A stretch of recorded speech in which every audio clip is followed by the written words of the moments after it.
Assalamualaikum warahmatullahi wabarakatuh. Kita lanjutkan kembali untuk belajar soal-soal P3K BK. Bagi teman-teman yang belum melaksanakan sebelum waktunya, masih ada waktu untuk belajar ya. Jadi belum terlambat. Kita masih ada waktu untuk belajar bagi teman-teman yang belum melaksanakan ujian P3K dan bagi teman-teman yang sudah melaksanakan kemarin, semoga mendapatkan nilai yang memuaskan dan juga sesuai dengan passing grade ya. Jadi untuk teman-teman yang kemarin dan juga hari ini, semoga teman-teman bisa memenuhi passing grade nilainya. Dan bagi yang belum, masih ada kesempatan untuk mengikuti di tahap ketiga. Jadi masih ada kesempatan waktu untuk belajar kembali, mempersiapkan mengikuti pada tahap ketiga. Nah, pada kesempatan kali ini saya akan memberikan soal-soal yaitu FR soal tahap kedua dari hari kemarin ya, dan juga hari ini yang sudah saya tanyakan kepada teman yang mengikuti P3K pada hari ini. Semoga yang saya sampaikan ini bisa bermanfaat bagi teman-teman yang sedang mempersiapkan untuk mengikuti ujian P3K. Terima kasih teman-teman yang sudah subscribe dan mendukung channel ini. Itu menunjukkan betapa antusias teman-teman untuk lulus di ujian P3K tahap kedua. Semoga teman-teman bisa lulus semuanya yang mengikuti channel ini ya. Semoga diberikan kemudahan, lulus, dan doa teman-teman terkabul. Nah, pada kesempatan kali ini mari kita belajar kembali dan terus semangat juga berdoa. Kita lanjut mulai ke soal nomor 1. Di SMA Kapataru, salah satu guru BK merasa prihatin karena setiap diberikan layanan klasikal pada umumnya siswa selalu pasif, ramai dan tidak kondusif. Dan mereka pada umumnya tidak menunjukkan ketertarikan pada materi yang diberikan. Keadaan tersebut membangkitkan keinginan bagi guru BK untuk mencari solusi dengan menyebarkan angket dan hasilnya menunjukkan bahwa para siswa merasa jenuh selama diberikan layanan karena guru BK selalu menggunakan metode ceramah. Metode pembelajaran apa yang cocok diberikan kepada siswa agar aktif mengikuti bimbingan klasikal. A. File trip, B. Expository, C. Diskusi, D. Audio visual. Oh ya teman-teman, mohon maaf. Kira-kira jawabannya benar mana ya teman-teman? Jawabannya yang benar adalah yang D ya. Jadi guru BK tersebut bisa memberikan metode yaitu audiovisual, di mana peserta didiknya itu tidak merasakan jenuh ya, jadi bisa fokus mengikuti materinya. Kalau field trip itu wisata ya, karya wisata. Kalau ekspositor itu nama lain dari ceramah, jadi sama aja kan dengan ceramah. Kalau diskusi. Jadi yang cocok metode pembelajarannya adalah audio visual. Salah satu ciri penelitian tindakan adalah A. dapat dilakukan oleh semua orang, B. praktis digunakan untuk penelitian, C. multiple data collection, D. data tanpa menggunakan olah data. Nah, kira-kira ciri yang benar itu adalah yang C ya, yaitu multiple data collection. Di mana multiple data collection itu adalah dalam penelitian, tindakan ini bisa menggunakan banyak teknik pengumpulan data.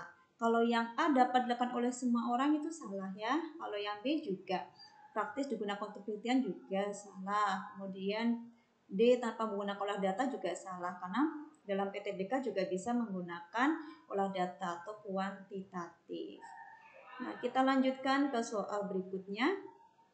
Komponen-komponen dalam proposal penelitian bimbingan dan konseling adalah A. Judul, latar belakang, rumusan masalah, dan pertanyaan penelitian, tujuan penelitian, manfaat penelitian, kerangka konseptual, hipotesis tindakan, dan metode penelitian. B. Judul, latar belakang, rumusan masalah, dan pertanyaan penelitian, tujuan penelitian, manfaat penelitian, kajian pustaka, hipotesis tindakan, dan anggaran. C. Judul, latar belakang, rumusan masalah, dan pertanyaan penelitian, tujuan penelitian, manfaat penelitian, kerangka konseptual, hipotesis, alokasi waktu. D. Judul, latar belakang, rumusan masalah, dan pertanyaan penelitian, tujuan penelitian, manfaat penelitian, kerangka konseptual, hipotesis tindakan, dan pihak yang dilibatkan. Hampir sama semua urutannya ya, hanya yang membedakan adalah yang bagian belakang. Nah, untuk soal ini jawaban yang benar adalah yang A. Untuk yang B itu hipotesis tindakan dan anggaran. Salah ya, jadi tidak perlu disertakan untuk anggaran. Kemudian yang C, yang belakangnya itu alokasi waktu juga tidak disertakan dalam proposal penelitian. Kemudian untuk yang D itu pihak yang dilibatkan itu juga tidak dimasukkan dalam proposal penelitian. Jadi jawaban yang benar adalah yang A. Nah, kita lanjutkan kembali. Budi adalah seorang peserta didik yang terkenal agresif di kelasnya. Namun, lama-kelamaan dia menjadi rajin berolahraga badminton dan bahkan sering mengikuti berbagai pertandingan. Menurut teori Freud, yang dilakukan adalah A. Regresi, B. Rasionalisasi, C. Sublimasi, D. Displacement. Soal untuk yang nomor 4, nah jawaban yang benar adalah yang sublimasi. Ini sudah beberapa soal ya, sudah pernah diberikan. Jadi pembahasannya itu untuk yang regresi itu kembali ke fase pengembangan sebelumnya. Kalau yang B itu suka membuat alasan-alasan bagus. Kalau yang C mengalihkan energi agresif ke saluran lain ya. Ini berarti kan sesuai, dialihkan dengan bermain olahraga badminton. Kemudian yang D itu mengarahkan energi ke objek atau orang lain ketika objek atau orang asli tidak dapat diakses. Contohnya seperti bapak yang pulang ke rumah marah-marah ya ke anaknya karena di kantornya dapat tugas banyak dari bosnya tapi tidak berani untuk menolaknya. Nah, kita lanjutkan kembali ke soal berikutnya. Konselor menghadapi seorang konseli yang pemurung dan sering tiba-tiba teriak dari kelasnya. Setelah diketahui latar belakangnya, ternyata konseli tersebut melalui pengalaman pahit karena perceraian orang tuanya. Konselor berusaha menggunakan permainan dialog dengan cara konseli dikondisikan untuk mendialogkan dua kecenderungan yang saling bertentangan. Hal itu dilakukan oleh konselor dengan anggapan bahwa konseli bermasalah karena A. Kebiasaan negatif atau perilaku yang tidak tepat. B. Terjadi pertentangan antara kekuatan top dog dan keberadaan underdog. C. Mempunyai pikiran yang irasional. D. Tidak adanya hubungan yang kongruen antara real self dan ideal self. Nah, kira-kira jawaban yang benar mana itu? Soal nomor 5, yaitu yang B. Itu adanya pertentangan ya. Di sini kan sudah terlihat ya dari ceritanya, yaitu adanya pertentangan dari masalah yang dialami oleh konseli. Jadi adanya top dog dan underdog. Untuk kebiasaan negatif, perilaku tidak tepat, kurang, tidak sesuai ya. Kemudian mempunyai pikiran irasional juga dia tidak mempunyai pikiran irasional. Kemudian tidak hubungan yang kongruen antara self dan ideal self juga tidak. Jadi yang benar adalah jawabannya yang B.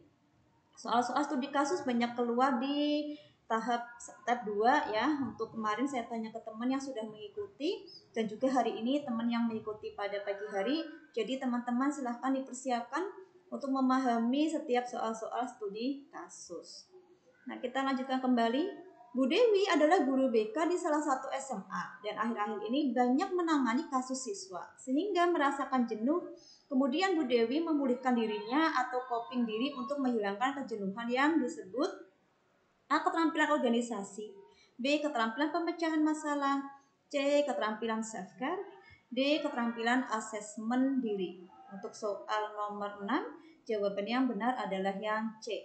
Ya, di mana keterampilan self-care itu dalam melaksanakan proses advokasi konselor sering terlibat dalam pengambilan resiko. Yang terkadang upaya yang dilakukan dalam proses advokasi itu tidak selalu berhasil dan banyak energi yang telah dikeluarkan dalam proses advokasi baik itu berhasil maupun tidak berhasil. Nah, seorang konselor itu sekolah profesional harus dapat memulihkan diri kembali atau coping diri untuk menghindari kejenuhan. Jawabannya adalah yang C. Kita lanjut ke soal nomor 7.